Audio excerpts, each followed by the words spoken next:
Ah, donc Euh, ça veut dire que tu te sens pas libre depuis que tu t'es marié, c'est ça? c'est pas comme si à table on parlait de saint Thomas d'Aquin. Pas un maître bouddhiste. Bon, l'humilité, c'est la première, hein, c'est le socle.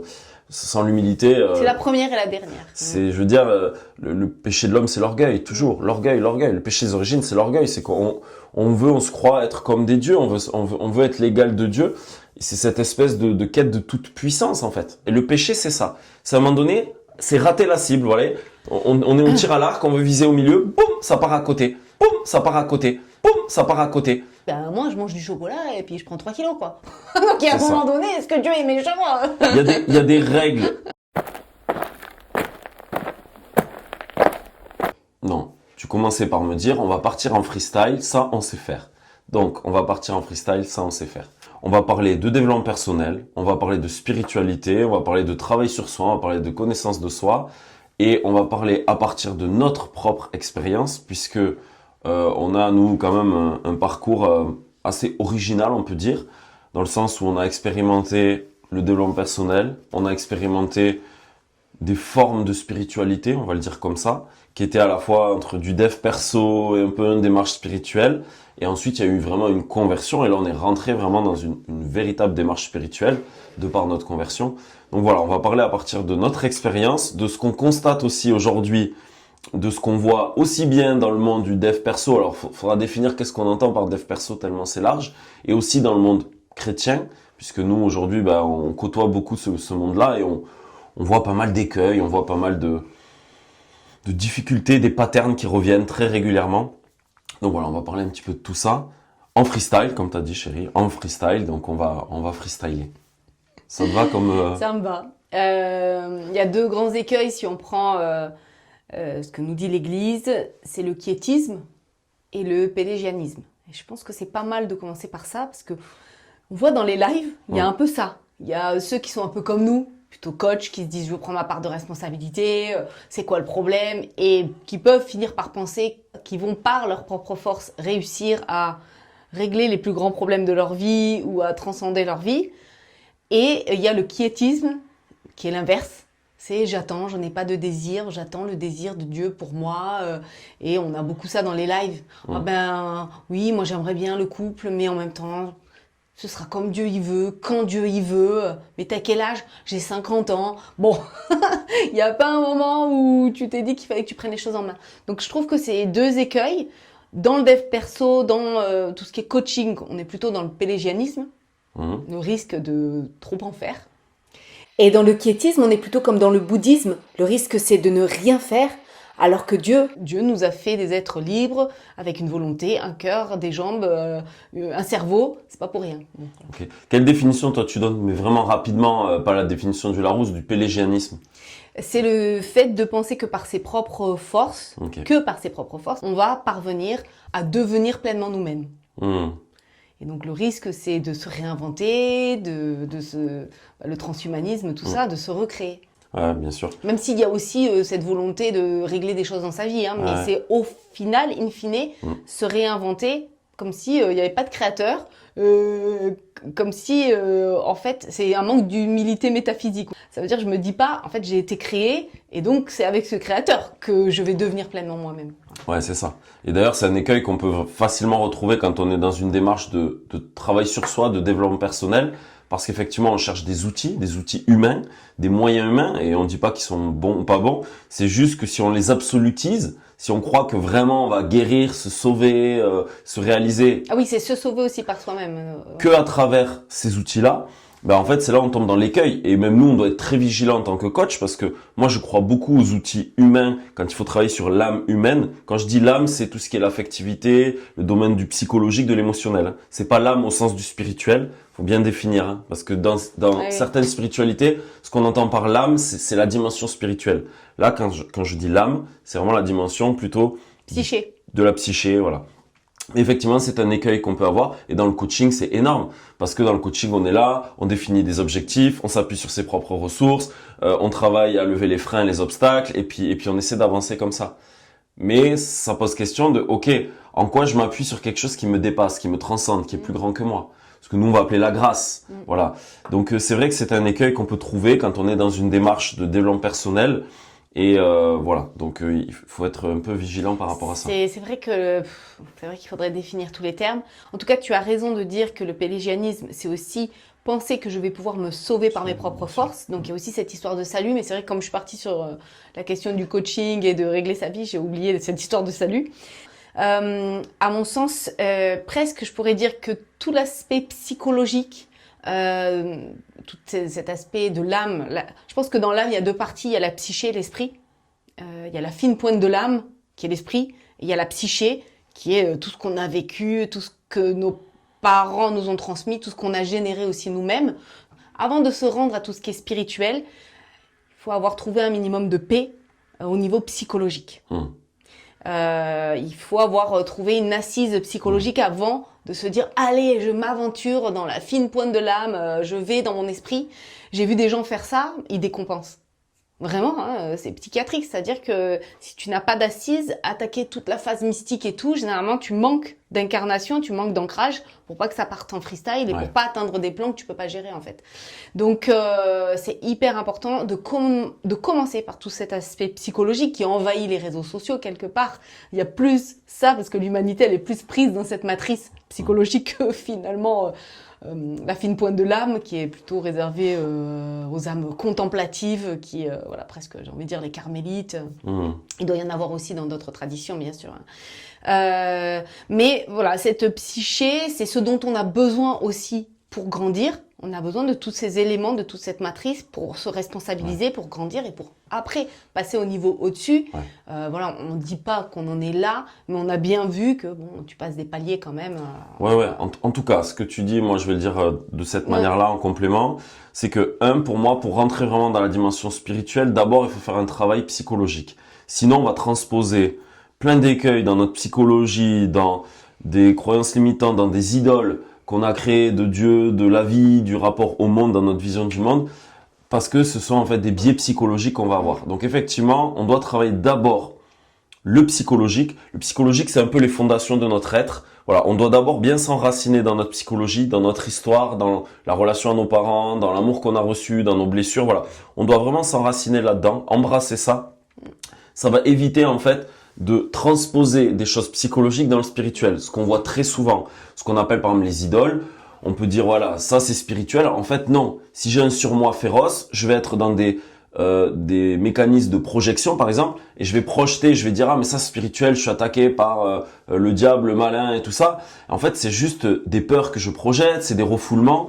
Et donc voilà, et là on n'est pas du tout dans le spirituel, mais on peut croire qu'on est dans un monde spirituel. Hein. Puis on va dire que on ressent qu'on a de l'anxiété, mais en fait c'est des attaques du démon. Voilà, tout ça c'est du psychologique et ça se traite avec des outils psychologiques. Encore une fois, je dis pas que tout est psychologique parce que c'est étroitement lié. L'être humain c'est comme des poupées russes. Il y a le psychologique et bien sûr qu'après il y a le spirituel qui englobe tout le reste. Mais en tout cas c'est important de faire ce travail-là. Et également, je vais quand même donner une pseudo-définition de dire ce qui est spirituel. Là, je vais m'appuyer sur Denis Marquet, qu'on aime beaucoup. Le spirituel, c'est ce qui me décentre de moi-même. C'est ce qui me décentre de mon ego, de moi, de ce que je connais, et qui m'ouvre à quelque chose de plus grand que moi, quelque chose qui me transcende. C'est ça, en fait, le spirituel. Mais tant que je suis bloqué dans des blessures, des blocages égotiques, dans des mécanismes de défense, je ne peux pas m'ouvrir au spirituel. C'est pour ça qu'on a d'abord ce travail-là à faire. Et ensuite, la véritable spiritualité, si je peux le dire ainsi, mais ce qui est véritablement spirituel, c'est vraiment cette capacité à se décentrer de soi, d'arrêter de se regarder le nombril. Voilà. Et c'est là où, à un moment donné, le travail sur soi, la thérapie, ça va être un frein à l'évolution spirituelle, clairement, parce qu'on va toujours être à chercher les choses, à se regarder le nombril, alors qu'à un moment donné, il faut arrêter de se regarder son petit ego, son petit nombril, pour regarder en fait vers l'humanité, vers les autres, vers qu'est-ce que je peux apporter et qu'est-ce qui me dépasse. Ça peut être des missions de vie, ça peut être une vocation, voilà, des choses qui sont plus grandes que moi. Fonder une famille, c'est plus grand que moi. J'accueille la vie, on va avoir des enfants, c'est beaucoup plus grand que moi, ça me dépasse. Créer une entreprise, c'est beaucoup plus grand que moi. Je crée, j'ai une mission, je veux servir et aider les autres. Il y a un but derrière, mais ce but va me dépasser à un moment donné. Et si par contre, on le voit quand on est entrepreneur, parce que souvent ça vient nous toucher dans des points de notre ego encore. Oui, je mérite pas, j'ai pas le droit. Tout ça, c'est égotique en fait. Et on bloque la réalisation spirituel, professionnel par rapport à ça. D'autant plus que quand on va trop vite dans le spirituel, les problématiques qu'on a au niveau psychologique prennent une ampleur qui nous dépasse. C'est l'inverse en fait. C'est-à-dire que si j'ai un besoin d'attention, je risque, malgré moi, hein, de dire aux autres, j'ai été attaqué comme Sainte Rita. Et en fait, c'est pour nourrir mon besoin d'attention. Donc voilà, après ça crée des choses encore plus grandes parce que on est dans un domaine spirituel qui touche à des réalités qui nous dépassent. Et là, c'est pour ça que, bon voilà, prudence. Et ça me fait penser, j'ai envie de faire vraiment donner un exemple précis, par exemple, bon, un sujet qui nous tient à cœur, les styles d'attachement. Par exemple, quelqu'un qui a un style d'attachement évitant, qui n'a pas travaillé dessus, qui n'a pas compris qu'il est très évitant dans le lien à lui-même, dans le lien aux autres et tout ça, va transposer une spiritualité de fuite et d'évitement. Voilà. Et en fait, la personne, elle va juste jouer son style d'attachement évitant dans sa spiritualité. Elle va s'évader, elle va planer, elle va partir dans sa tête et dans ses représentations très abstraites et conceptuelles parce qu'en fait, elle rejoint pas l'incarnation. Elle rejoint pas ses émotions, elle rejoint pas ses besoins, elle rejoint pas sa corporalité. Voilà. Et donc, il faut faire attention avec ça. Pareil, quelqu'un qui serait dans une profonde dépendance affective, qui n'a pas dépassé les enjeux de j'ai besoin de m'appuyer sur l'autre pour me sentir exister. On peut faire pareil avec Dieu. C'est-à-dire, oui, Dieu, on sait qu'on lui doit tout d'une certaine manière, mais on est libre aussi. On est libre, je veux dire, Dieu il m'a pas enchaîné, Dieu me laisse libre de faire ce que je veux de ma vie. J'ai la liberté, j'ai la responsabilité, j'ai la volonté, j'ai l'intelligence, c'est des capacités que Dieu me donne pour agir dans ma vie. Voilà. Mais un dépendant affectif peut complètement transposer ça. Du coup, il va toujours avoir besoin de prier, de faire des neuvaines, de demander à Dieu la paix, parce qu'il sera pas capable, le dépendant affectif, de prendre sa pleine responsabilité et de développer une forme d'autonomie, pas d'autonomie absolue. On n'est jamais dans une autonomie absolue. Ça, c'est mai 68 qui nous a fait croire ça, mais c'est pas vrai. C'est une illusion. On peut s'illusionner qu'on est tout puissant et tout ça. C'est d'ailleurs, on va dire, le péché des origines. Vous serez comme des dieux. On veut être comme des dieux et s'affranchir de la dépendance à cette dépendance à Dieu. En tout cas, de reconnaître que tout ce qu'on est et tout notre être, en fait, il est porté par Dieu. Ce principe créateur, hein, Dieu c'est le principe créateur, c'est le principe de toute chose. On va pas faire de théologie ou de métaphysique aujourd'hui, mais voilà, en tout cas ce que je voulais dire c'est qu'il faut être vigilant parce qu'on peut très rapidement tomber dans des écueils entre le psychologique, le spirituel, et que si on n'a pas fait un véritable travail psychologique, une vraie assise psychologique, on va énormément transposer dans ce qu'on va appeler spirituel mais qui n'en est pas. Ça va être vraiment une spiritualité bancale, parce qu'en fait elle manque d'enracinement justement dans l'être, dans l'incarnation. C'est une spiritualité qui dissonne. Je reprends l'expression du Rav Ben Chetrit que j'aime trop, je me répète, mais il dit il y a des gens, ils vous parlent de leur spiritualité, ça dissonne, ça vous donne pas envie. Puis il y a des gens, ils en parlent presque pas ou ils en parlent très peu, ça vous donne envie, ça sonne. Toute leur humanité, leur bonté résonne dans leur spiritualité. Et puis il y en a, ça dissonne. Et il dit, quand c'est comme ça, va faire un travail psychologique et après relis la Torah. Et je trouve que c'est très juste. Ça veut dire qu'il y a trop de choses de ta psyché qui se sont mis dans la spiritualité. Ça sonne pas juste, va te réaccorder. Et ouais, c'est pas grave, hein. De toute façon, on est quand même fait de cette psyché, c'est notre passage humain, on le quitte au moment de la mort, hein. Et je pense que même on met du temps à se détacher, c'est pas parce qu'on meurt qu'on s'en détache. Donc on a quand même besoin de cette matrice psychologique, mais c'est vrai que et puis des fois on a vécu des choses très très lourdes, très très dures. C'est vrai que il y a cette nécessité de trouver un équilibre pour pouvoir aller plus haut. Après, je pense que les gens, par moments, ils avancent en miroir ou en parallèle. C'est-à-dire que oui, je franchis un palier, je peux commencer à rentrer dans une forme de spiritualité qui va un peu me tirer vers le haut, puis je reviens au domaine psychologique. Je pense que c'est deux échelles en parallèle. Oui, bien sûr. C'est pas tout d'un coup. Exactement. On passe des paliers, on grandit spirituellement, puis on revient régler des choses psychologiques. Et puis, bien sûr, oui. C'est jamais le travail sur nos parts d'ombre, on n'aura jamais fini de le faire de toute façon. Donc oui. Et puis c'est la lumière qui génère des ombres. Bien sûr, plus on fait rentrer Dieu dans notre vie ou cette démarche spirituelle, plus ça va faire apparaître en fait tous ces obstacles, ces freins à ce don total en fait, parce que le but c'est de rentrer dans ce don total de notre être. Ce don, pour nous l'exemple c'est Jésus qui s'est complètement reçu de son père et qui, en fait, il s'est jamais appartenu dans sa vie, il s'est toujours donné à l'humanité.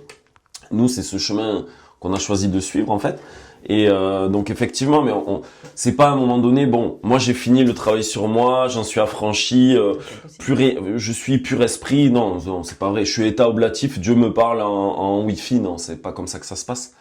Moi il y a différents sujets que j'aimerais qu'on parle en parlant de spiritualité, parce qu'on va témoigner, alors je dis quand même une chose, on va témoigner le plus honnêtement possible de ce à quoi on croit, de ce qu'on a expérimenté, on détient pas une vérité, on partage notre vérité, celle à laquelle on croit. Voilà, on va pas, s'il y a quelqu'un qui regarderait notre vidéo, quelqu'un qui est dans le dev perso, quelqu'un qui est dans le chamanisme, quelqu'un qui est dans le bouddhisme, ils vont dire ouais mais ils pensent détenir une vérité. On n'est pas là de guerre de clochers, on va juste exprimer.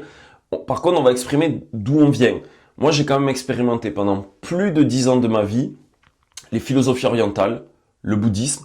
J'ai beaucoup pratiqué le yoga, j'ai pratiqué la méditation, j'ai pratiqué le pranayama, j'ai été initié au Reiki. Donc là, on est plus dans des pratiques énergétiques pour pas dire ésotériques. Voilà. Donc, je parle à partir de ça. J'ai une véritable expérience et j'ai beaucoup pratiqué. J'ai pas juste appris conceptuellement. J'ai pratiqué le yoga pendant des années de façon assez assidue. Voilà, pendant 4 ans, du Ashtanga yoga, je faisais ça presque tous les jours. Donc voilà, je parle quand même à partir d'une pratique.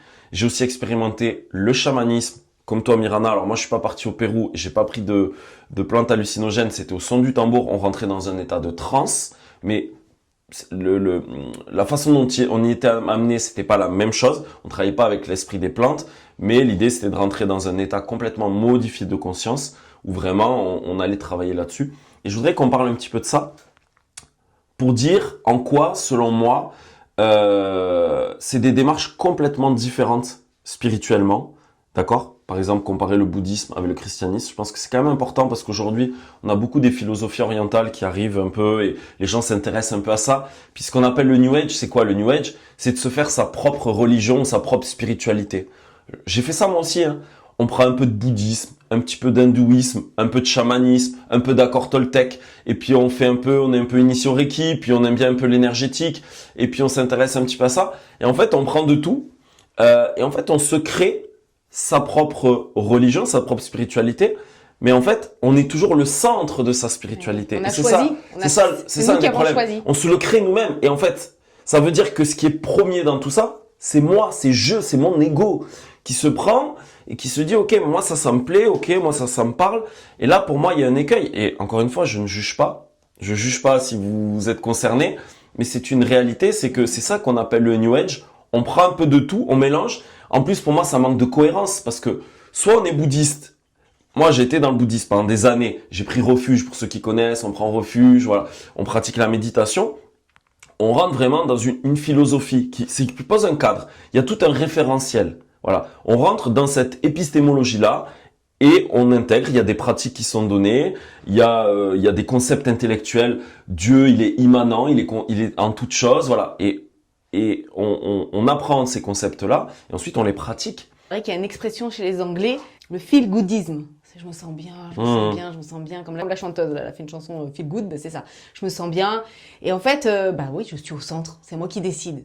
Alors que l'Église vient nous casser ça, cette jouissance, hein, à la base, pour en trouver une jouissance beaucoup plus grande, de se décentrer de soi-même. Ouais.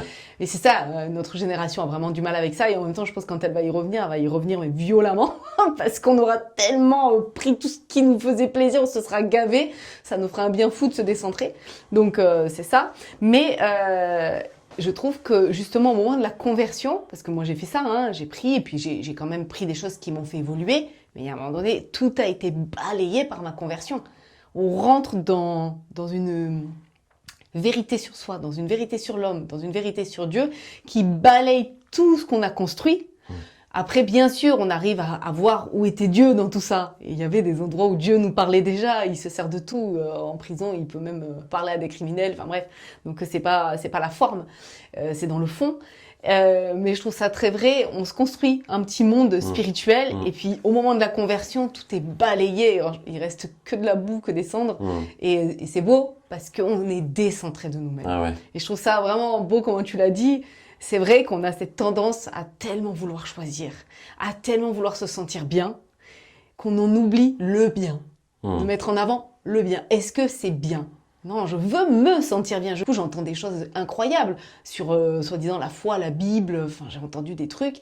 Tout ça parce que les gens, ils veulent de la jouissance et ils oublient que pour rentrer dans une connaissance qui nous dépasse, il faut mourir à soi, en fait. Mais vraiment, hein, c'est pas... faut mourir à soi, à ses petits désirs, à ses petits désordres. Et le gros problème dans tout ça, c'est aussi le désir. C'est-à-dire que l'être humain, il a un désir. Et ce désir, il a été désorienté. Je veux être l'égal de Dieu et donc du coup, je me passe de Dieu. C'est ça qui a purifié. Une grande différence vraiment, mais qui change beaucoup de choses, c'est que dans la vision du bouddhisme, on n'est que dans une vision de Dieu. Alors déjà, on n'est pas dans, je mets le mot Dieu moi, mais c'est pas une vision de Dieu. Déjà, on personnifie pas Dieu dans le bouddhisme, tu vois, à la différence des 3 religions monothéistes, où là vraiment Dieu est personnifié. Hein, on parle d'un Dieu transcendant. Mais en tout cas, dans le bouddhisme, on parle que d'une vision de Dieu ou du principe créateur de l'univers qui est immanent. Dieu n'est que immanent. Donc Dieu, il est contenu dans le principe de la création, dans toute chose, dans l'univers, dans ce qui est là, mais il n'est pas en dehors. Voilà, c'est ça. Voilà, il est dedans.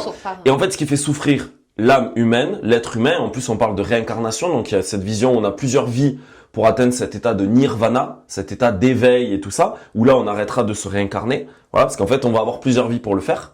Et donc on a tout intérêt à faire le taf pour voilà. Et en plus il y a la notion aussi de karma, c'est-à-dire cause et conséquence. Donc si dans une vie j'ai pu faire du mal ou des actions qui ont été négatives et tout ça, ben derrière il va falloir que je rachète un peu le fruit de tout ça. Ce qui est très différent dans la vision chrétienne parce que notre âme elle est créée par Dieu et puis quand on meurt en fait on retourne dans cette plénitude de là où on vient de Dieu qui nous a créés, mais on passe pas par d'autres vies. Et simplement, ce que je veux dire par là, c'est que du coup, on est dans une vision immanente et aussi, ça passe beaucoup par de l'ascèse. Ça passe beaucoup par la pratique de la méditation, ça peut être la pratique du yoga, ça va être des pratiques, ça peut être des techniques de respiration, voilà. Et l'idée, c'est quoi? C'est de commencer à faire disparaître cette mauvaise identification qu'on a de nous, le jeu, l'ego. Donc là, pour le coup, il y a toujours cette notion d'ego de toute façon, qui est l'ego, c'est à cause de ça qu'on souffre parce qu'on pense qu'on est séparé de ce tout, alors qu'on fait partie de ce tout. D'accord? On fait partie de ce tout. Et donc, toute la démarche, elle est quand même assez ascétique, c'est-à-dire que faut beaucoup pratiquer. Enfin, pour quelqu'un qui s'inscrit vraiment, qui est pas juste dans j'aime bien cette philosophie, elle est sympa. La conception du Dieu, elle est immanente. Donc Dieu est immanent, donc il n'est pas en dehors. Il n'est pas en dehors, c'est-à-dire Dieu, mais déjà, je mets le mot Dieu, mais déjà, il parle pas forcément de Dieu, mais c'est du principe créateur. Dieu, il a créé l'univers, tout est interrelié. Donc c'est pas une personne, tout est immanent, tout est interdépendant, tout est relié. Et en fait, tout est des illusions à cause du mental, à cause de l'ego. Tout est des illusions. Je crois que je suis séparé de toi, mais en fait, on est un même tout. Et on se croit différent parce que on a une construction mentale de, voilà. Et l'idée, c'est d'être dans cette espèce d'amour inconditionnel, d'amour infini. Et d'ailleurs, tu fais des méditations où tu t'ouvres à l'amour, tu es amour. Okay. C'est pas j'aime. Tu conjugues pas le verbe aimer. J'aime, puisque le but c'est de faire disparaître l'ego. Il n'y a pas d'identité. Je suis amour. Je suis amour. Ce qui est très différent avec une démarche dans le christianisme, la démarche du christianisme, c'est de dire que Dieu, déjà, il est personnifié. On dit Dieu le Père, d'accord? Et ça, c'est les 3 religions monothéistes, l'islam, le judaïsme, le christianisme. Et Dieu, il est immanent. Il est le principe de toute chose. C'est lui qui a tout créé, l'univers et tout ça. Donc là, ça rejoint le bouddhisme. Mais il est aussi transcendant, c'est-à-dire que il a créé puis il s'est retiré. Mais en même temps, du coup, il est transcendant. Il est en dehors de cette création, mais à la fois il existe. Voilà. Et c'est là où il y a quelque chose qui est vraiment il est dans transcendantal. Le principe. Ouais. Il y a quelque chose qui est transcendantal. Et d'ailleurs, nous, on s'appuie sur quoi? On s'appuie sur la grâce. Et nous, en fait, quand on est chrétien, c'est qu'on a reçu une révélation. La révélation, c'est quoi? C'est Dieu qui est intervenu dans l'humanité, dans la création. Il a vu que les hommes, en fait, malgré qu'il avait envoyé les prophètes, malgré l'Ancien Testament, malgré tout ça, il nous a donné les clés, l'étape de la loi et tout. Malgré tout, les hommes, ils n'ont pas compris, ils étaient perdus. Puis à un moment donné, Dieu, il intervient. Il envoie son Fils. Il fait en sorte que son Fils s'incarne. C'est le Verbe qui se fait chair. Voilà, pour venir parler à l'homme, pour venir rejoindre l'humanité, pour prendre tout le péché de l'humanité. Et donc nous, ce qui nous sauve, c'est pas des pratiques ascétiques, tout ça, même s'il y a un vrai travail de la vertu, c'est, on croit la révélation. Dieu est venu nous parler, il a envoyé son Verbe qui s'est fait chair à travers Jésus-Christ. Et nous, en fait, qu'est-ce qui nous sauve? c'est Jésus. C'est pas des pratiques ascétiques, c'est pas moi. Et d'ailleurs, à l'époque, il y avait du pélégianisme parce que c'était aussi je vais me sauver par moi-même. Il y a toujours ce risque de volontarisme religieux. Moi, je sais que ça peut me gratter de temps en temps, où on se dit que c'est par nos efforts qu'on atteint quelque chose. Quand il y a eu le schisme de l'Église avec les protestants et tout ça, là, un peu vers la Saint-Barthélemy, il y avait un courant spirituel qui était de dire que en fait, on était déjà sauvé par la grâce. Mais du coup, ça remettait en question aussi, tu vois, dans l'église, il y avait les sacrements, il fallait s'appuyer sur les sacrements. Là, c'était de dire, mais non, en fait, c'est bon, tout a été accompli en Jésus-Christ et on est sauvé par la grâce de toute façon. Et en fait, il y a eu vraiment un écueil dans l'arrivée du protestantisme, par rapport à ça. Et ça rejoint ce que tu disais tout à l'heure, c'était, en fait, c'est bon, en fait, on est sauvé par la grâce, on n'a rien à faire, c'est Dieu qui nous sauve. Ça sera toujours un grand débat entre catholiques et protestants. L'Église conclut, Dieu qui t'a créé sans toi ne va pas te sauver sans toi. Voilà. Ouais, c'est ça. Et il faut ton oui. Moi, je suis en plus dans plein de débats avec des athées. Donc voilà, ce sont des grandes questions. Pourquoi l'enfer? Pourquoi ci? Pourquoi ça? Mais pour revenir un petit peu, Thérèse d'Avila, quand elle était trop justement dans le spirituel, alors que c'était quand même Thérèse d'Avila, on peut se dire qu'elle avait peut-être moins de choses à régler au niveau psychologique. Bien que c'eût été une très fine psychologue, sa prieure lui avait dit « Reviens sur terre à terre, reviens ». Parce qu'elle était justement allée trop loin dans la contemplation, trop loin dans l'oblation, et il lui manquait cet ancrage, il lui manquait du coup une humilité dans le service, une humilité fraternelle dans le service de ses frères et sœurs. Je vois Dieu là, ici, dans mon frère, et pas dans ma contemplation, dans mon oblation, etc. Bien que souvent, je pense qu'on grandit par la prière, et puis après, on grandit par la rencontre fraternelle. Du coup, dans la thérapie, on équilibre, on repose les cartes de notre enfance, de notre psyché, pour pouvoir être libre d'aller justement vers Dieu, d'aller vers une spiritualité. Nous, on pense justement au catholicisme, qui nous sort de nous-mêmes en nous disant, en gros, ça c'est le bien et tu l'atteins comme ça. Donc, généralement, on a quand même beaucoup de catholiques, mais on sait aussi combien c'est douloureux pour des gens qui sont dans le coaching, dans le New Age. Il y en a qui nous suivent aussi et qui se disent, mais on va pas me dire que la recette, que le chemin, c'est celui-là. Et en même temps, nous ne sommes pas capables du bien. Donc comment on pourrait dire, non, en fait, moi-même, c'est moi qui décide que ça, c'est bien et ça va m'amener à être pleinement moi-même, pleinement libre. Pour moi, deux aspects. Il y a déjà que nous sommes facilement enchaînés au péché. Nous pouvons reconnaître humblement qu'on a une propension, on a une attirance pour le péché, pour le mal, pour la curiosité mal placée, on a tout ça qui nous tire vers le bas. Et donc, qu'est-ce qu'on fait pour aller vers le haut? Par rapport juste au péché, pour les gens qui sont pas familiers du christianisme, le péché, c'est pas une vision manichéenne bien-mal. C'est pas comme ça qu'il faut le voir. C'est rater la cible. C'est rater la direction qui nous amènerait vers le bonheur, l'épanouissement, la liberté. C'est ça le péché. C'est quelque chose qui nous met dans une rupture d'alliance avec cette transcendance. Voilà, c'est comme si Dieu, il a créé un mode d'emploi pour l'humanité. Soit on le respecte, soit on le respecte pas. Et si on le respecte pas, on sort des clous et on a le droit et on peut le faire. Il n'y a pas de problème. Mais il y aura des conséquences à ça. Et le péché, c'est ça. C'est à un moment donné, c'est rater la cible. Voilà, tire à l'arc, on veut viser au milieu, boum, ça part à côté. C'est ça le péché. La religion chrétienne, les gens la projettent trop comme une vision manichéenne parce qu'on parle de bien et de mal, on parle de péché, on parle de Satan, on parle de... Mais on n'est pas du tout dans une religion manichéenne. Voilà, c'est juste ce que je voulais dire par rapport à ça. Quand on reconnaît qu'on a une propension à aller vers des choses malsaines, on a tous des tentations, on a tous des chutes. C'est vrai que oui, on a fait de la thérapie, oui, on a prié, mais par exemple les prières de délivrance, les coupures de liens, c'est hyper important en fait. Je me rappelle, avant de rencontrer David, pendant je sais pas combien de temps, j'ai eu des coupures de liens parce que justement j'étais allée dans le chamanisme, j'étais allée dans plusieurs pratiques ésotériques. Et l'air de rien, beaucoup de choses m'enchaînaient, beaucoup de choses me retenaient dans le bien que Dieu voulait me donner. Il n'y avait pas d'espace. J'avais occupé l'espace avec tous ces trucs, voilà, bric-à-broc. Et donc voilà, il a fallu un temps pour couper des liens. J'avais fait une vidéo à l'époque, je ne sais plus si je pourrais la retrouver, parce que c'était beaucoup plus précis que ce que je vous partage là. Et voilà, il y avait énormément de prières. C'est une religieuse au Québec qui a fait ça. C'était incroyable ô combien elle allait dans le détail. Et du coup, effectivement, quand on se débarrasse de certains liens, mais bon, on est toujours libre, donc on peut y retourner, hein, c'est ça le problème, eh bien, on peut être plus disponible pour le bien. Il y a aussi ça, je trouve qu'il faut dire, sinon on est tellement encombré. On est tellement encombré et on est enchaîné et on ne peut pas par nous-mêmes se délier. Et je trouve que ça, c'est vraiment important de le dire. Au niveau spirituel, ce à quoi on est enchaîné, on ne peut pas par nous-mêmes nous délier. Et ça, dans le coaching, on va choquer. Ouais. Mais non, de par mes propres forces, je peux me défaire de tel truc, de tel truc, de tel truc. Non, et tu auras toujours des traces. Même si tu parviens, je sais pas, à sortir de quelque chose, tu te rendras compte que si tu défais pas le lien, il y aura des traces. Ouais, bien sûr. Et bon, là, tu as parlé de liens, de coupure de liens avec...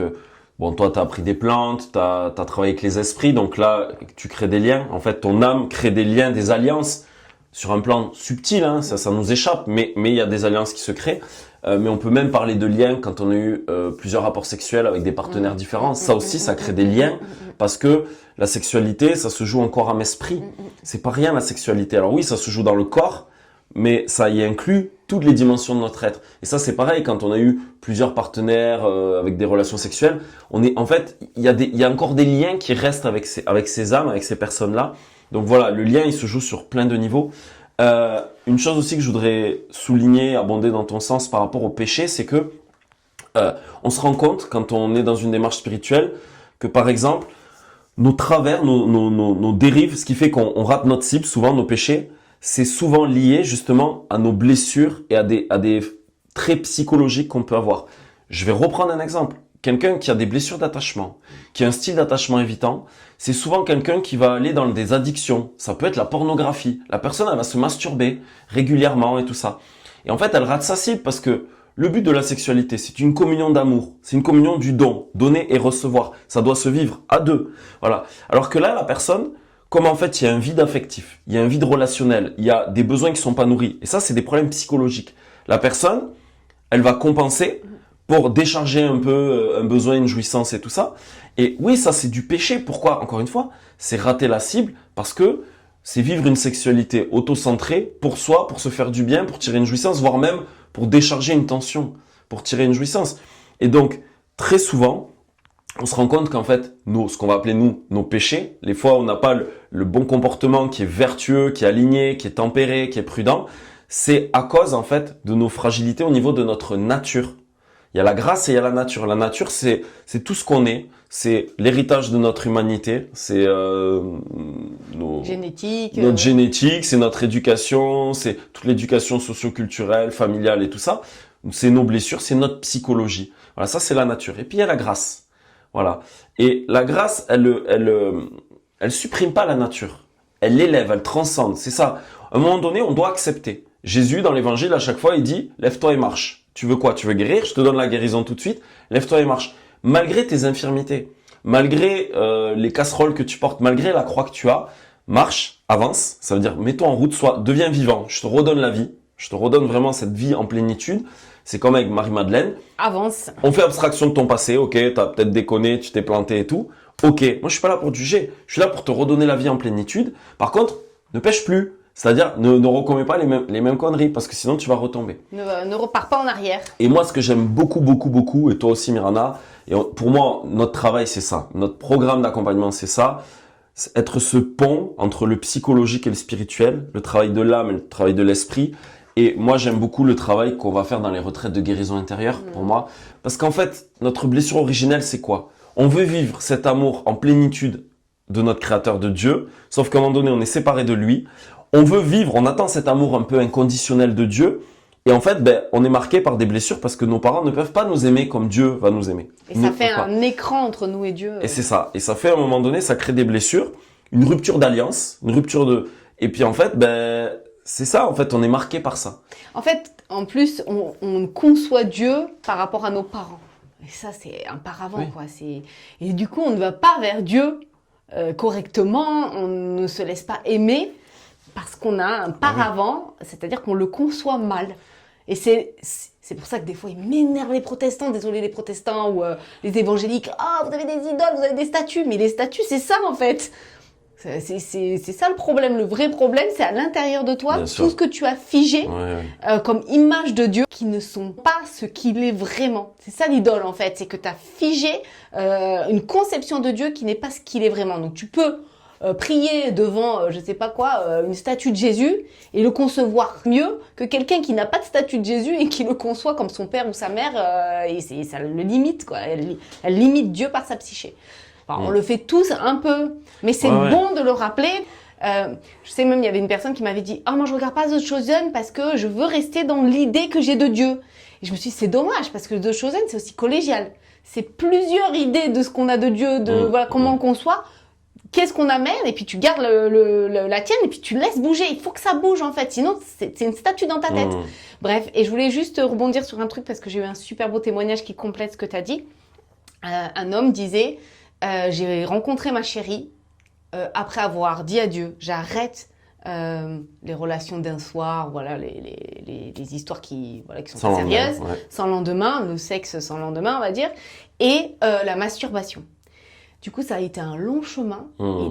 Il s'est converti, en fait, le gars. Il croyait en Dieu très bien, mais à partir du moment où il a dit, allez, j'arrête, mais ça va être tellement dur. Prépare ma femme, parce que je suis fait pour la sexualité et tout. Et en fait, pendant ce temps, il a été libéré de beaucoup de choses. Et il s'est préparé à l'effort que demande la relation. Parce que c'était plus facile de se masturber ou des histoires sans lendemain. C'était beaucoup plus facile que ce que allait lui demander une sexualité constructive, dans la relation, connaître l'autre, de respecter l'autre, d'être là pour l'autre, au service de l'autre, au travers du mariage. Donc du coup, ça rejoint ce que tu dis, c'est que ça demande tellement moins d'efforts, le péché. Bien sûr. On a la petite jouissance sans effort. Bien sûr. Alors que c'est vrai que la vertu, ça va te demander un effort dans la relation, ça va te demander de te décentrer de toi pour aller vers l'autre. Bien sûr. Et d'ailleurs, après, quand on rentre vraiment dans une démarche spirituelle véritable et qu'on a commencé à faire un vrai travail sur son âme, sur ses blessures, sur tout ça, la maîtrise de soi, sur la tempérance, sur la prudence, sur la force, sur le discernement, sur l'humilité. Bon, l'humilité, c'est la première, hein, c'est le socle. Sans l'humilité, c'est la première et la dernière. C'est, je veux dire, le péché de l'homme, c'est l'orgueil, toujours. L'orgueil. Le péché des origines, c'est l'orgueil. C'est qu'on on se croit être comme des dieux, on veut être l'égal de Dieu. Et c'est cette espèce de quête de toute puissance, en fait. Même Lucifer, il a pas voulu obéir à Dieu, en fait. Il a pas voulu obéir au plan de Dieu. Alors oui, il est très puissant dans ce monde-là, mais en même temps, c'est pas Saint-Michel. Voilà, il lui manque l'humilité. Saint-Michel, il est encore plus puissant parce que justement, il y a cette obéissance. Et c'est vrai qu'après, c'est un travail avec le Seigneur, c'est vraiment un travail d'humilité, donc d'abaissement. En fait, il faut que je diminue en moi, il faut que je diminue de mon ego, de mon moi, ma volonté propre, mes désirs auto-centrés. En fait, il faut me déposséder de moi-même pour laisser Dieu me combler. Dieu est en moi et je trouverai la plénitude de mon être quand je laisserai Dieu habiter mon être. Et c'est ça qui est douloureux parce que c'est là où il y a vraiment un travail avec la croix, mais encore une fois, c'est pas une vision doloriste. Franchement, moi, j'ai pas choisi une religion où je me tape avec le fouet, on se tape pas avec le fouet. Mais il faut comprendre que mon ego, le vieil homme, on l'appelle comme ça dans la spiritualité chrétienne, le vieil homme en nous, c'est notre ego, c'est notre fonctionnement, c'est notre volonté propre. Eh ben, on doit apprendre à se déposséder de la volonté propre. Ça veut pas dire de devenir passif. Ça veut dire d'être dans une collaboration avec Dieu. Ça veut dire que je suis dans une forme d'obéissance. Obédirer, c'est écouter d'en dessous. J'écoute d'en dessous. Dans le New Age, on parle de conscience. On en parle beaucoup, la conscience. Moi, je prône la conscience. Conscience, c'est cette capacité à un peu s'abstraire de soi, observer ce qui se passe dans l'expérience humaine. C'est-à-dire, qu'est-ce qui se passe quand je ressens des émotions, ok, c'est quel besoin, ça traduit quoi, est-ce que c'est une blessure, ou quand mes pensées s'activent, ou mon imagination, j'observe ce qui se passe en moi. Quand on pratique la méditation, c'est ce qu'on apprend à faire. On est cette espèce de conscience de soi et on voit les pensées qui tournent en boucle. Voilà, ça c'est la conscience au sens développement personnel. Et puis il y a la conscience, ce que tu disais tout à l'heure, la fine pointe de l'âme. C'est Dieu qui vient nous parler. Alors on appelle ça nous l'Esprit Saint, c'est cette communion avec Dieu. Là, c'est vraiment une conscience où Dieu vient nous parler dans notre cœur véritable. C'est pas juste un état de présence, il y a vraiment, d'une certaine manière, il y a une relation, il y a un dialogue. Voilà. Moi, j'ai pratiqué la méditation, il n'y a pas de dialogue. Oui, oui. C'est à un moment donné, j'apprends à On est observer toujours tout ce avec qui soi. se passe dans la nature humaine, dans mon fonctionnement, dans ma psychologie, dans mes pensées qui tournent, dans mon C'est trop imaginaire. beau. L'enfer, c'est ça en fait. C'est qu'en fait, on est tout le temps sur soi, en soi. Le paradis, c'est ouf, il existe un autre. C'est ça. C'est ça. Bah, Hein. l'enfer, c'est l'enfermement, et on peut l'écrire en 3 mots. L'enfermement, on se ment à nous-mêmes et on s'enferme. L'enfer, c'est refuser l'amour de Dieu. C'est refuser que Dieu existe, qu'il y a un Dieu qui existe. C'est ça l'enfer. Ce qu'on appelle l'enfer, c'est pas, alors on a des visions de l'enfer, mais l'enfer, c'est de refuser la grâce, de refuser en fait d'être sauvé. C'est ça en fait la vision de l'enfer quand on est chrétien. Alors oui, après on a plein de représentations, d'images, de feu, de cornes avec Satan et tout ça, bien sûr. Mais avant tout, c'est juste de se couper de la grâce, de se couper de cette filiation. C'est vrai. Il y a des gens qui incarnent quand même beaucoup ça. C'est-à-dire, ils ont une bonne nature d'une certaine manière. Peut-être qu'ils ont bien reçu l'amour, l'éducation, peut-être de la vertu dès l'enfance. Et c'est vrai qu'il y a des gens, moi j'ai déjà rencontré des gens qui étaient vraiment qui apportaient une belle fécondité. Tu vois, des gens qui rayonnaient, qui donnaient beaucoup d'amour et tout ça. Donc on peut se dire quelque part, la grâce passe. Il y a quelque chose qui passe. Il y a quelque chose qui les transcende. Il y a des gens qui font de grandes œuvres. Après, attention, on n'est pas dans un humanisme athée. Parce que il y a des gens qui font de belles choses ici-bas sur Terre. Ok, mais c'est des choses d'hommes faites pour les hommes. Ça occulte, ça met de côté la dimension purement spirituelle, transcendante. Tu vois, c'est juste occupé sur le monde d'ici-bas, sur la matière. Nous, ce qui compte aussi, c'est le salut de notre âme. C'est-à-dire qu'on veut aussi que le bien qu'on fasse serve de toute éternité. L'humanité, l'homme, en fait, l'homme autocentré, en fait, on est dans la religion, c'est l'homme, en fait, qui est le centre. On oublie, en fait, cette verticalité, cette transcendance. Oui, il y a l'homme, mais il y a Dieu dans tout ça. Et le métronome, le maître d'œuvre, c'est Dieu. D'ailleurs, les francs-maçons, ils l'appellent le grand architecte. Donc, bon, eux, ils rentrent dans une approche gnostique. L'approche gnostique, c'est quoi? Je me suis beaucoup intéressé à ça. D'ailleurs, j'ai beaucoup été tenté pour aller là-dedans. Ah ouais? Ouais, vraiment. C'est l'approche des francs-maçons et pas que. Gnostique, c'est comme s'il y a une connaissance un peu cachée, ésotérique, donc qui échappe un petit peu à des outils de mesure que peut donner la science, tout ça, et que par la transmission de cette connaissance et de ce savoir, ben, on va pouvoir finalement maîtriser cette dimension plus subtile. Voilà. Et les francs-maçons, c'est vraiment ça, c'est-à-dire que ils refusent juste d'accueillir la révélation, puisque nous, ce qui nous sauve, c'est la révélation. Eux, ce qu'ils veulent les sauver ou les affranchir, c'est en fait d'être initiés à, en fait, Donc c'est une transmission humaine. Transmission humaine, mais gnostique et ésotérique, c'est-à-dire cachée, qui permet d'atteindre, on pourrait dire, cet éveil ou cette initiation. Hein, on parle d'initiation. C'est pas aussi d'atteindre un pouvoir.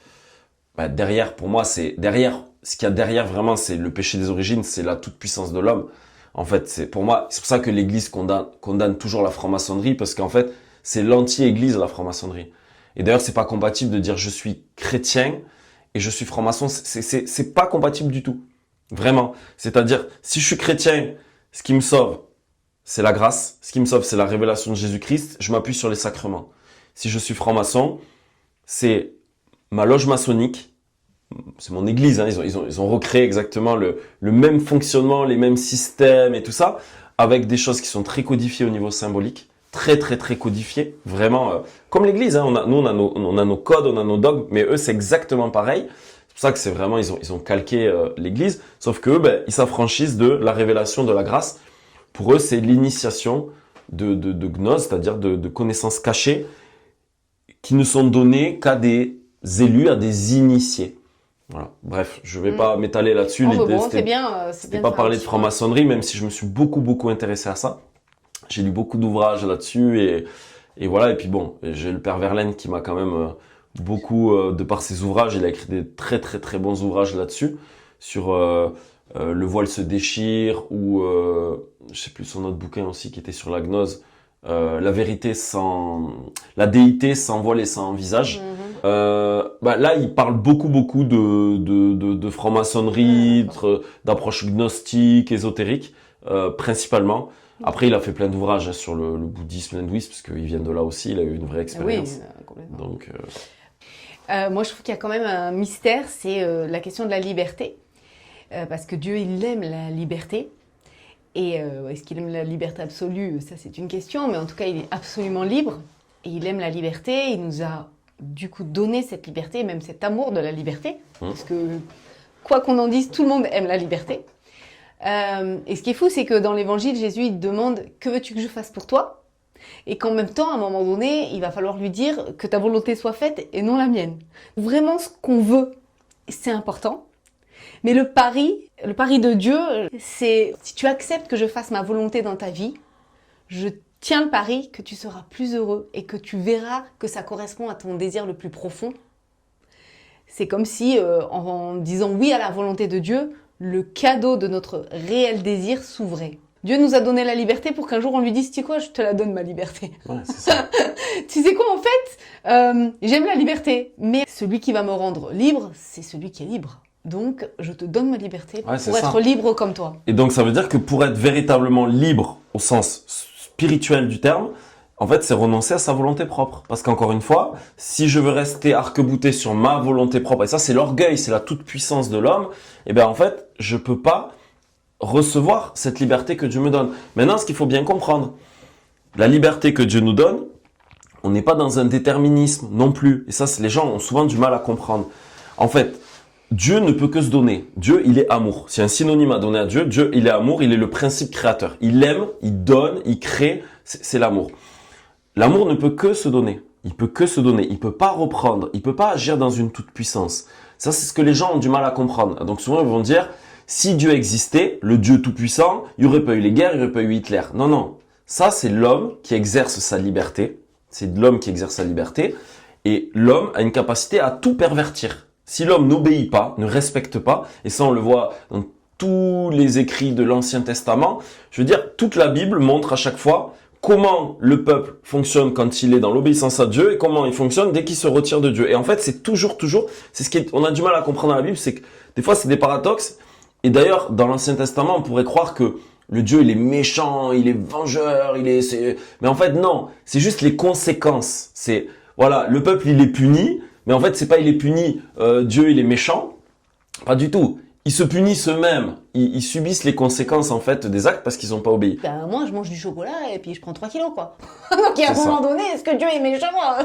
Il y a des règles ontologiques de l'être, de la nature humaine, des principes du vivant, On peut aujourd'hui, et on le voit avec toutes les nouvelles lois, tout ce qu'on veut faire, l'homme, il veut être tout puissant, il veut tout maîtriser.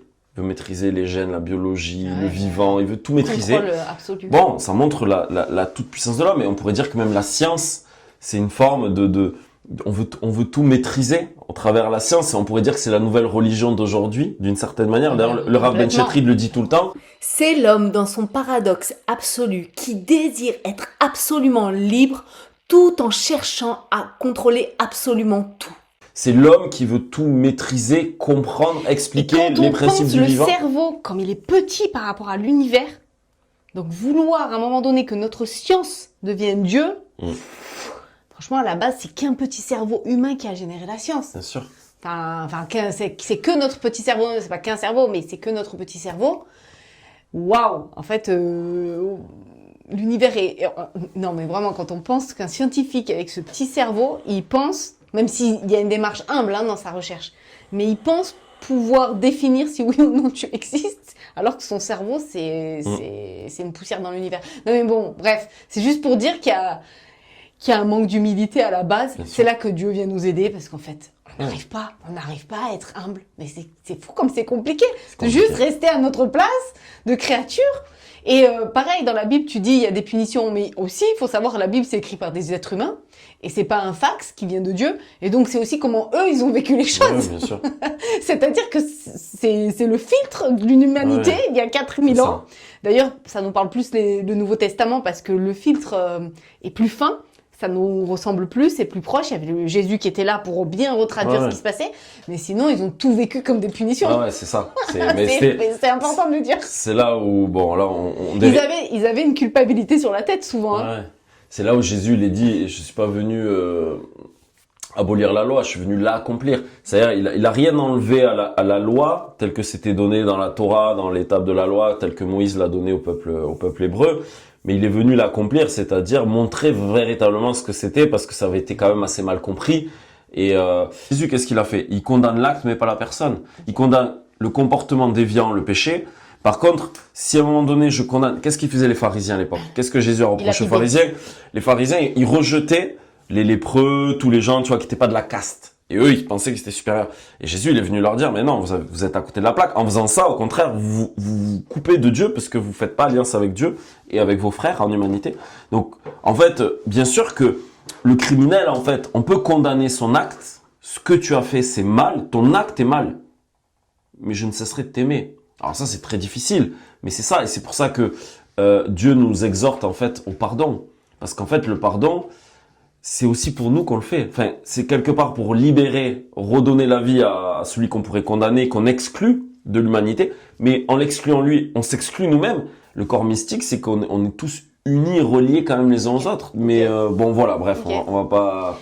Épiloguer. On va pas épiloguer. Et voilà. Et juste, je veux revenir quand même sur cette notion de liberté, parce qu'alors ça, dans le dev perso, dans le New Age et tout ça, et moi-même, hein, je suis beaucoup tombé dans cet écueil, et je le vois aujourd'hui, hein, sur les réseaux, je le vois.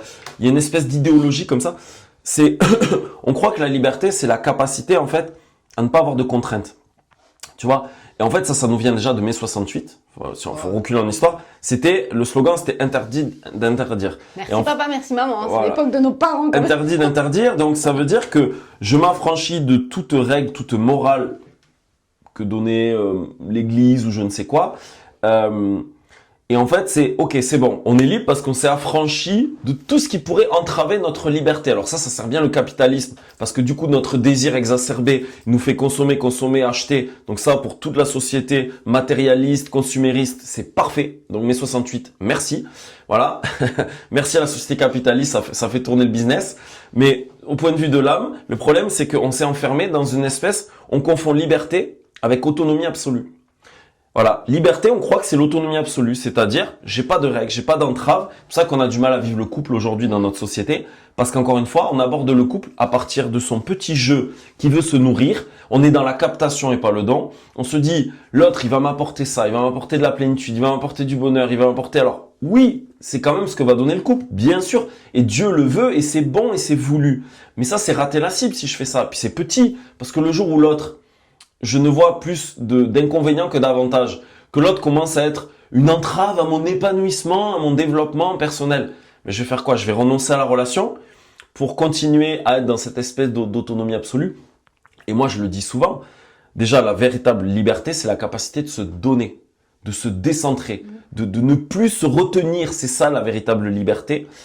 Je n'ai jamais été aussi libre depuis que je suis devenu chrétien. Et pourtant, j'obéis à beaucoup de règles et de disciplines. De principes.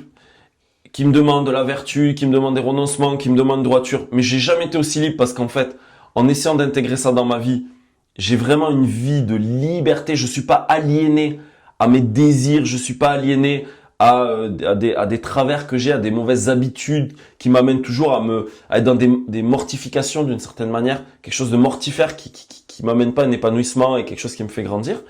Et pareil, je le dis, alors ça, je sais que ça peut sembler paradoxal, je n'ai jamais été aussi libre depuis que je me suis marié avec toi, chérie. Pourquoi? Parce qu'à partir du moment où j'ai décidé de me donner, je me reprends plus. C'est fini. Je me reprendrai plus. Donc, quelque part, maintenant, ce que je dois faire, c'est chaque jour reconsentir à ça. Alors, c'est là où c'est pas facile tous les jours. Quand je dis je me suis donné, c'est que j'ai posé un acte libre, éclairé, responsable, où je me suis engagé auprès de toi, d'accord? Pour fonder une famille, pour être ton mari, pour veiller à ton bien, pour te soutenir, participer à ta croissance, au salut de ton âme. Et qu'en fait, c'est ça qui me rend libre. C'est pas de rester célibataire, ça, c'est enfermant, c'est l'enfermement, c'est le contraire. Pour autant, on pourrait dire, mais non, en fait, je suis hyper libre quand je suis célibataire. Non, je suis totalement autonome. Je sais pas si tu me rejoins, si tu es d'accord avec moi. Oui, même si c'est vrai que je le dirais différemment et je le vis différemment. Ah, donc ça veut dire que tu te sens pas libre depuis que tu t'es marié, c'est ça? Oui, je le dirais différemment. Enfin, je te rejoins sur la liberté de se donner et c'est vrai que moi, ce qui m'a rendu libre, c'est d'investir mon énergie au bon endroit, un endroit constructif en fait. J'étais enchaînée à investir mon énergie dans des choses vaines. Et là, je me dis, oui, des fois c'est dur, il y a des choses, on vous partagera aussi cette idée d'un couple au sens chrétien, qu'on le vit avec tous les défis de la modernité. Vous voyez, on est là, on vous parle, on n'est pas en train de cultiver des haricots et de planter des choux. Ça viendra. Je sais pas, on verra. Et donc voilà, pour moi, c'était vraiment à cet endroit-là que j'étais enchaînée. C'est avant de me marier, mon énergie, est-ce que vraiment là où je la mettais, elle me construisait? Alors oui, je la mettais dans ma croissance intérieure, dans ma spiritualité, très bien. Mais qu'est-ce que je construisais, où je pouvais vraiment me donner et grandir avec ça. Alors, tu peux te donner dans des associations, mais est-ce que vraiment tu grandis? Que là, dans la cellule familiale, j'imagine que c'est la même chose, que c'est la même... dans la cellule familiale, dans cette vie communautaire, je trouve qu'il y a 1000 occasions vraiment de construire et de grandir. Et je pense que c'est la même chose dans un monastère. Ouais. Donc moi, je le dirais plutôt comme ça. C'est vraiment l'investissement de cette énergie au bon endroit. Sinon, j'étais avec mon temps, mon énergie, mais j'en fais quoi? Et je l'avais dit pendant que j'étais à l'année chez les sœurs. J'avais dit, moi, j'en ai marre de cette énergie qui n'est pas investie correctement. J'ai toujours eu quand même le feu. Je suis quelqu'un d'énergique. Et je pense que... pendant ma jeunesse, il y a des moments où je ne savais pas où la mettre, cette énergie. Donc, quand j'ai rencontré le dev perso, tout ça, j'ai passé des heures dessus. Et au moins, ça m'a préparé. Donc, voilà. Ce qui m'a rendu libre, c'est ce projet de construction, en fait. Ouais, bien sûr. Jeter toutes mes forces dans cette bataille. Puis, tu vois, pareil. Mais encore une fois, ça semble paradoxal parce que notre psychologie, la nature humaine, elle est paradoxale. On est fait de paradoxes tout le temps. Et c'est pour ça que c'est difficile. Mais... tu vois, même le fait d'accueillir des enfants, de s'ouvrir à cette fécondité, de donner la vie, c'est le don le plus total de soi, d'être parent. La parentalité, pourquoi? Parce que, en fait, l'enfant, c'est une charge énorme. Donc, on est obligé de se donner. On le voit du matin au soir, on doit se donner. On doit se décentrer, on doit être présent pour nos enfants. À ce moment-là, on peut pas se regarder le nombril, même si des fois on aimerait bien. Oh oui. Tel besoin n'est pas nourri, on a besoin de dormir, on a besoin de repos, on a besoin de calme, on a besoin... Mais oui, mais on se doit de nous donner. Et plus on veut résister, plus c'est douloureux. Moi, je le vois. Dès que je veux résister à ça, il y a une réalité, c'est que les enfants, ils sont là, ils ont besoin, ils sont peut-être fatigués, peut-être qu'ils ont besoin d'être consolés, peut-être qu'ils sont en crise, peut-être que je ne sais quoi. Et là, à ce moment-là, oui, mais moi, j'aurais besoin de me reposer. Et c'est ok. Je dis pas que c'est pas juste, que c'est mal d'avoir un besoin. C'est juste qu'à un moment donné, on hiérarchise les priorités. Il y a un bébé de 1 an, de 2 ans, de 3 ans. Qu'est-ce qu'on fait passer en premier? C'est l'enfant. Parce que l'enfant, il est vulnérable. Il est dépendant et que si on veut être un bon parent et pas créer des blessures d'attachement trop importantes, à un moment donné, on répond présent à ses enfants. Donc l'enfant, tu vois, c'est pareil. En fait, on est encore plus libre quand on a des enfants, mais le paradoxe, c'est qu'on a encore plus de charges, donc moins de temps pour soi, mais en fait, on est très libre parce que ça nous ouvre à cette liberté, c'est-à-dire cette capacité de nous donner. Je rebondis parce que ça avait fait rire une sœur. Cet été, on avait une conférence sur la divine volonté, tout ça. Moi, j'ai pas pu la suivre puisque je gardais mes enfants. Mais je demandais aux gens, qu'est-ce que t'en as compris pour quand même participer à cet enseignement à ma façon.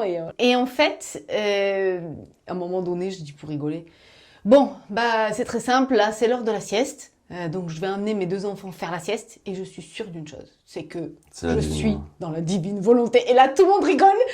Et je faisais que dire ça. J'ai une couche à changer, je suis sûre que je suis dans la divine volonté. Et c'était bête, c'était mon réalisme de maman, le côté terre à terre qu'on peut plus m'enlever quelque part parce que maintenant que j'ai des enfants. Et j'étais trop contente. Je me disais, c'est ça la liberté. C'est qu'à un moment donné, tu as fait un choix qui est ton Carmel, qui est peut-être pour certains une prison, mais tu sais que tu es à l'endroit où tu te donnes que tu donnes le meilleur de toi, le plus grand de toi, le plus beau de toi, le plus doux de toi, même si je suis imparfaite totalement, totalement imparfaite. Voilà, ça a fait beaucoup rire et je t'avouerai que ça me fait encore rire. Je suis aussi libérée dans ma vie de maman de ces questions-là, parce qu'en fait, l'innocence me presse, même si j'ai d'autres questions. Est-ce que j'ai bien fait? Est-ce que j'ai mal fait? Est-ce que c'est... comme me dit une copine, une bonne mère, c'est une mère qui se pose pas mal de questions. Beaucoup, je sais pas, mais pas mal de questions. Donc voilà, c'est vrai que moi la liberté, je la vis vraiment dans cet investissement. Si je mets mon énergie dans quelque chose qui est bancal, je me sens enchaînée, je me sens pas libre. Et là, je me dis, waouh, tu mets ton énergie en Dieu, tu mets ton énergie dans la famille, mais c'est ça cette liberté. Les choses volatiles, j'ai l'impression que ça nous enchaîne. Ouais. Puis moi, je dirais une des choses qui permet de mesurer la vérité, c'est un lapsus, la vérité de la liberté. La liberté, c'est la fécondité qu'elle apporte et pour les autres, pour l'humanité, pour autrui. Alors nous, on pourrait déjà dire juste nos enfants, notre famille, hein, le cercle le plus proche, parce que ça nous prend quand même beaucoup de temps et d'énergie. Mais pour moi, c'est ça, tu vois, parce que la liberté de l'autonomie absolue, un célibataire, tu vois, il peut remplir ses journées, se faire du bien tous les jours, aller se faire masser, se faire du bien. Mais en fait, ça apporte quoi comme fécondité? Pour l'humanité, ça sert quoi? Tous les jours, je me fais masser, je me fais des trucs pour moi, je me fais mes bons restos. Je dis pas qu'encore une fois, c'est mal. Je suis pas en train de dire c'est mal, attention, il faut se culpabiliser et tout. C'est juste que là, on rate ça aussi parce qu'il n'y a pas de fécondité. Alors que la liberté, et moi je le vois parce que depuis qu'on est mariés, je t'ai souvent d'ailleurs remercié pour tout ce que tu m'avais apporté, tout ce que tu continues de m'apporter, parce que l'homme que je suis aujourd'hui, c'est parce que je t'ai choisi, c'est parce que j'ai décidé de vivre avec toi, de partager mon quotidien.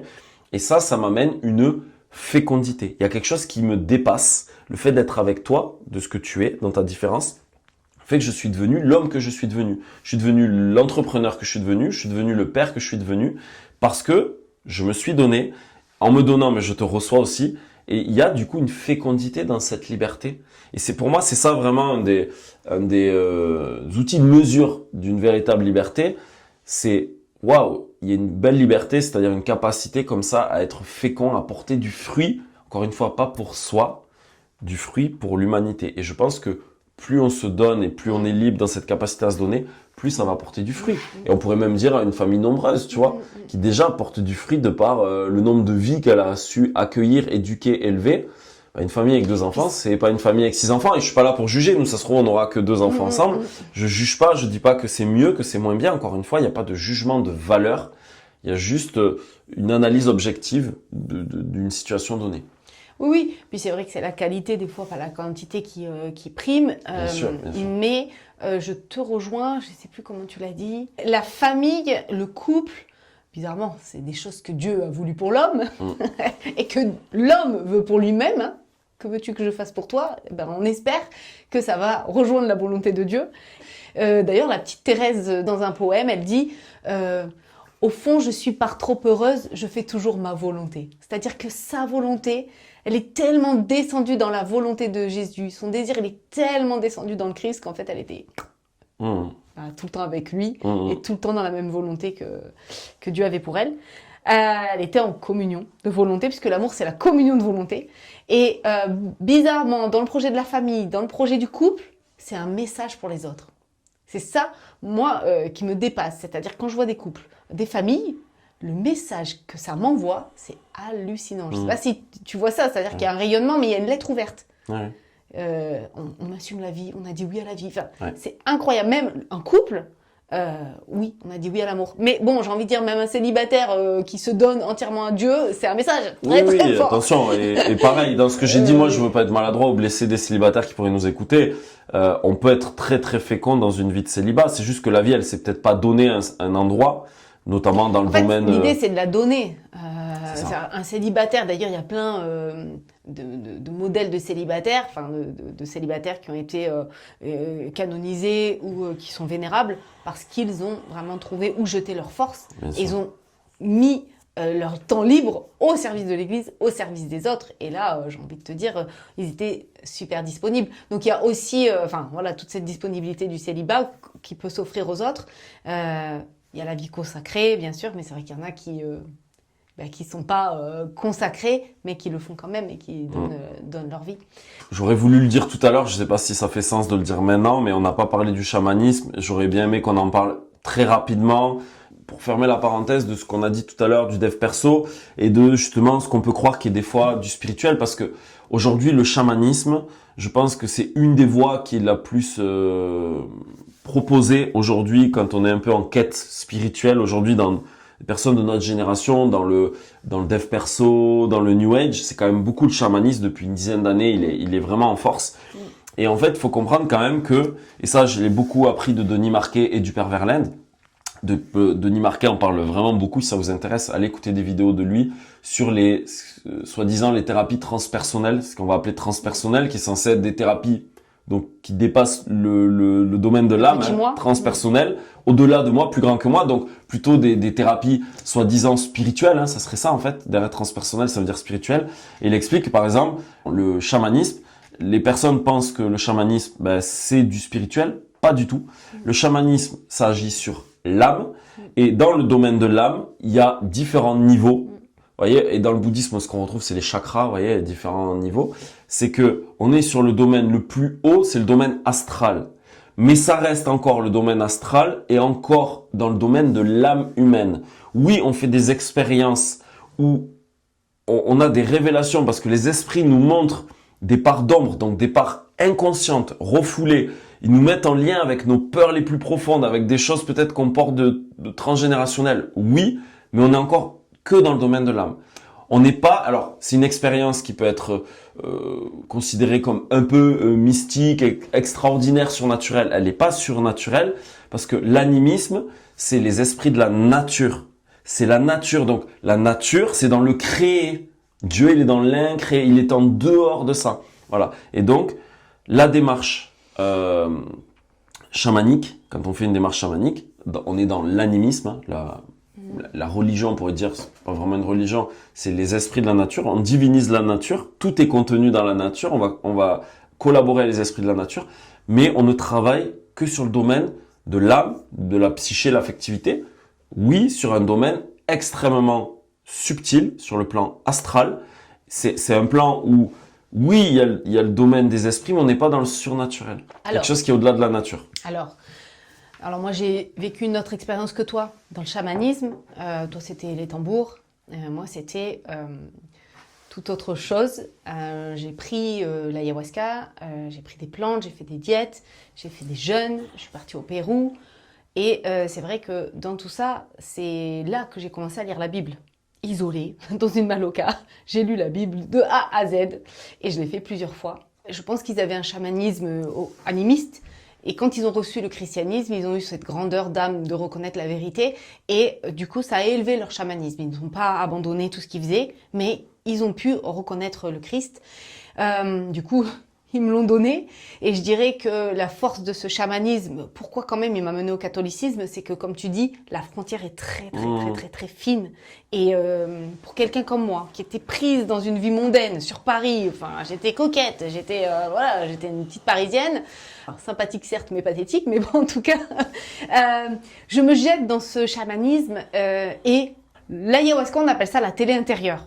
C'est-à-dire que pour des gens comme moi qui étaient happés par une vie parisienne, par des sens tournés vers l'extérieur, là, par un moyen qui ne vient pas naturellement, j'avais tous mes sens qui sont rentrés à l'intérieur et j'ai pu regarder à l'intérieur de moi, en plus j'ai fait ça plusieurs fois, ce qui s'y passait. Et c'est vrai que c'est d'une puissance incroyable et que, franchement, à refaire, je le referais parce qu'à ce moment-là, de toute façon, j'étais pas catholique, donc il fallait bien cheminer et je pense que j'ai quand même bien fait. Et la frontière est très fine entre ce monde astral et le christianisme.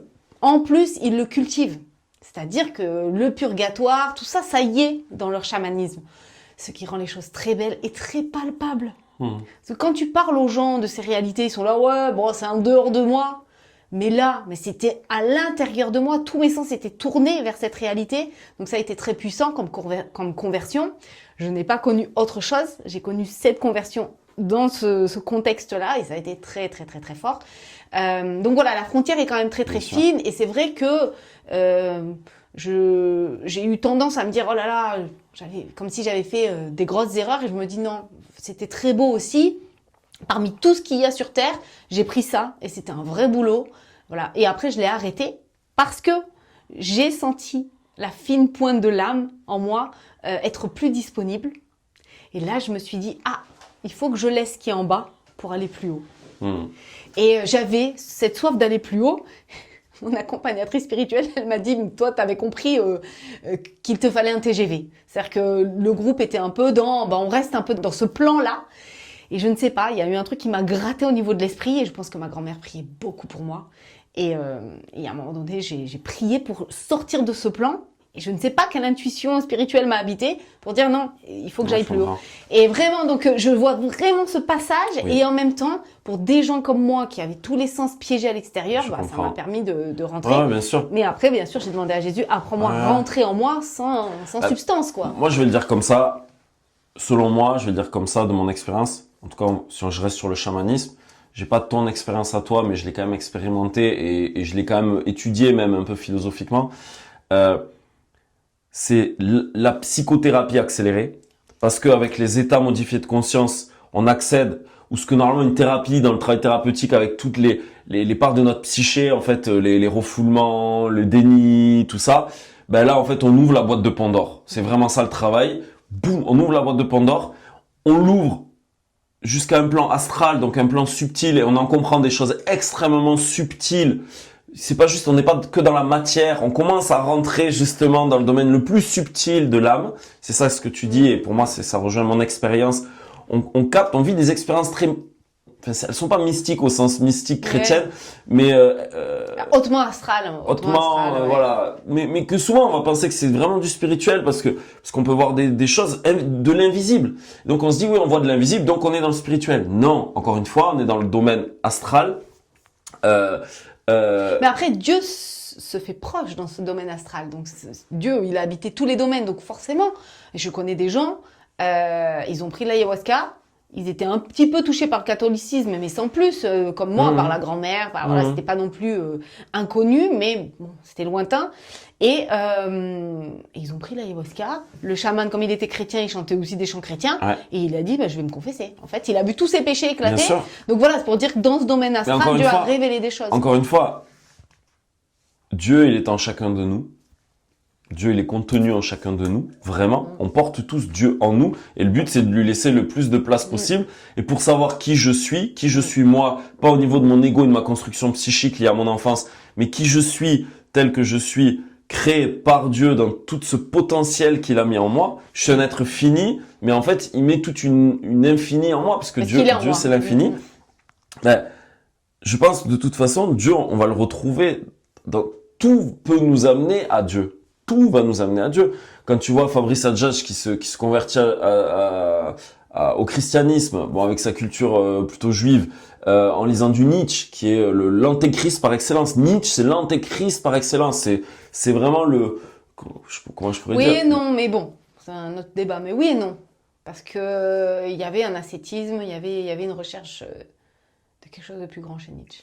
Ouais, et en même temps, je pense que c'est tu lis Nietzsche, forcément, la plupart des gens, ils vont dire, je suis nietzschéen, ils vont pas être chrétiens. Et Fabrice Adjadj, dans cette quête de vérité, tu vois, c'est là où le Seigneur, il vient nous chercher, en fait. C'est à un moment donné, quand on a cette quête de vérité, alors nous, on croit que la vérité, c'est Jésus-Christ, c'est le christianisme. Je suis pas en train de dire que, les gens qui croient pas à ça, ils sont pas dans la vérité. En tout cas, moi, c'est ma vérité. De toute façon, à un moment donné, on pose un acte de foi, et c'est l'acte de foi pascalien, hein. Pascal, il disait, je sais pas si Dieu il existe ou pas. On peut pas prouver.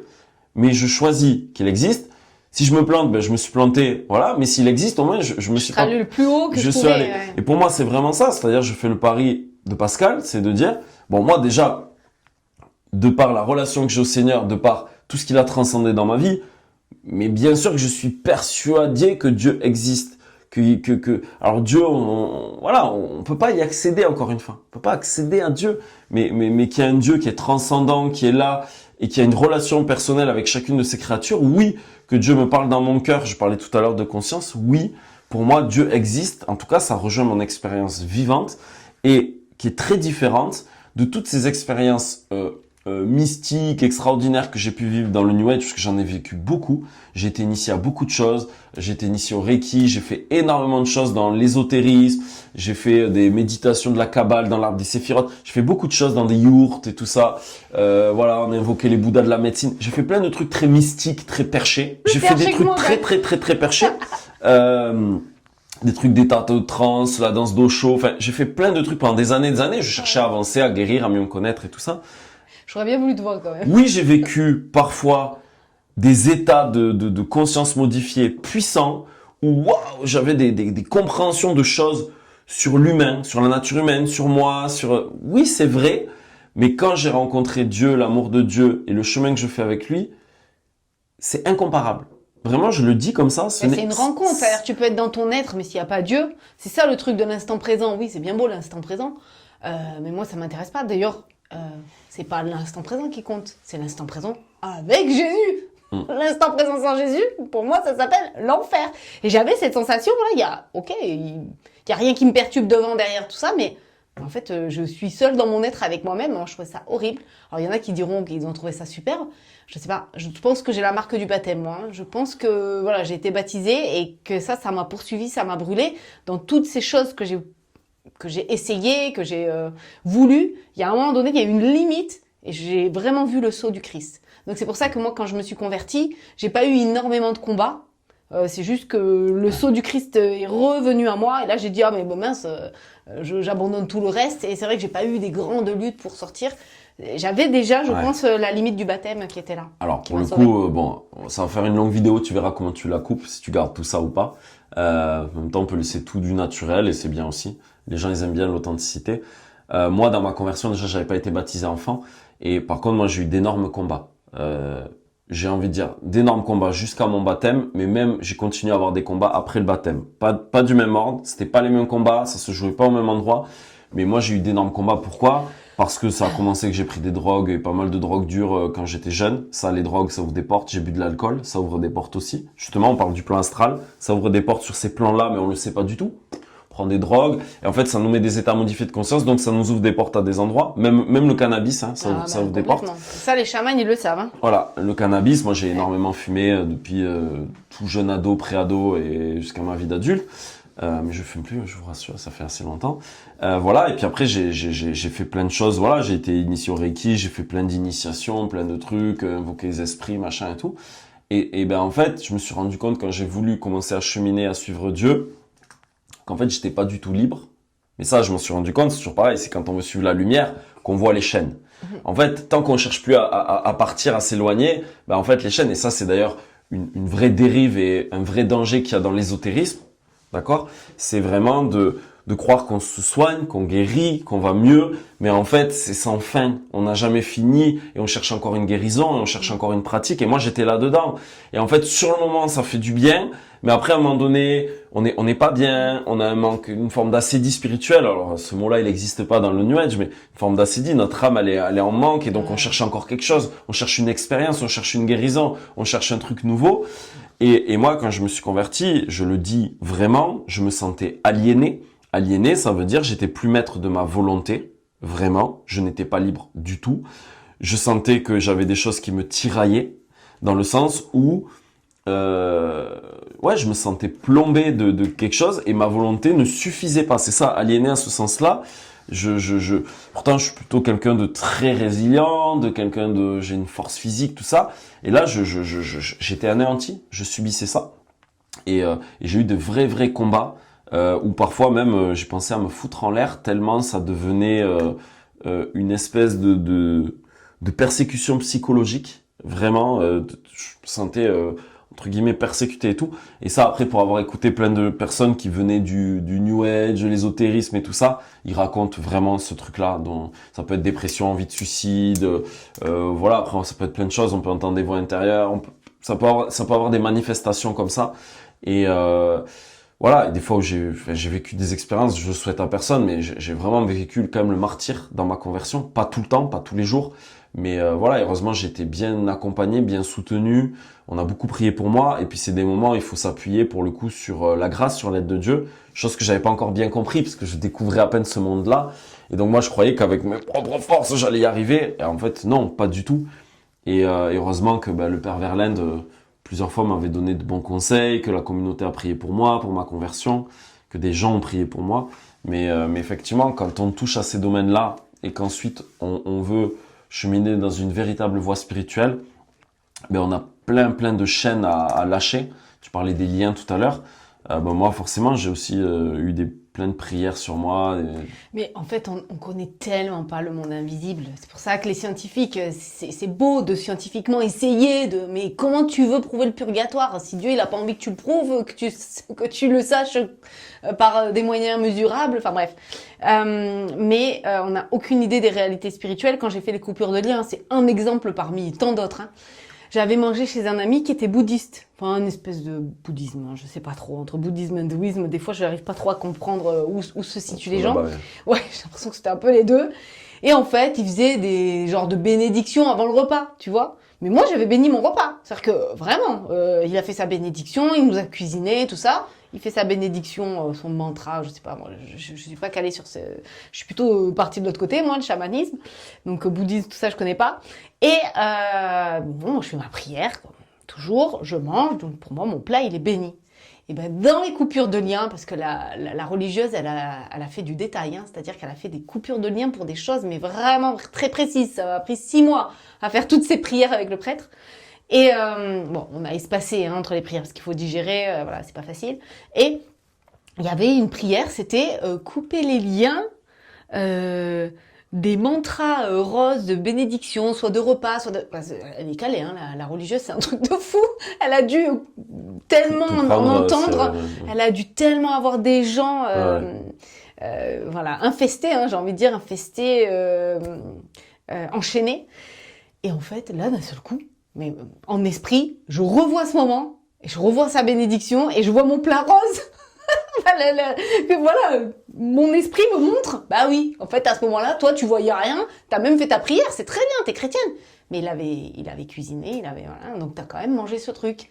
Donc ça veut dire que même avec la prière, si t'es pas conscient du truc qu'on t'envoie, bon, t'as ton ange gardien, t'es là, j'ai pas eu d'effet, mais quand même, je me rappelle quand on est reparti de chez lui, il y avait une énergie un peu, tout le monde, un peu ce truc rose, d'amour, nana, et lui, il était content, il avait l'impression de mettre tout le monde dans cette énergie d'amour, qui était un peu bisounours rose, et après j'ai revu toute la scène, et je me suis dit, waouh, on ne voit rien, on est des aveugles.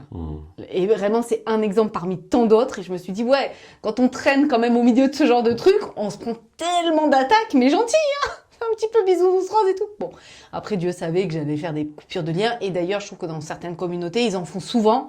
Je pense que c'est pas de trop. Hein.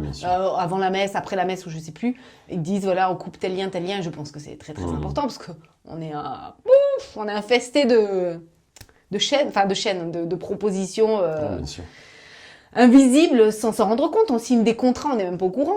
Voilà, dès qu'on part dans quelque chose, déjà on lit pas nos contrats avec Orange, donc autant te dire que dans le milieu spirituel, ça va encore plus vite. D'ailleurs, petite parenthèse, à un moment donné, je m'étais formée à la kinésiologie et j'apprenais super vite. Mais en fait, c'est juste parce que j'étais très facilement ouverte à tous ces liens. Les femmes, apparemment, ça va très vite. On a beaucoup moins de protection spirituelle, je sais pas quoi. Et donc, des fois, je me dis, mais j'ai même pas lu mon cours. Bah ouais, pour vous dire. Donc voilà, quand on avance vite, c'est pas forcément bon signe. Maintenant, dans la vertu, je galère. Voilà. On va rester là ? On va rester là.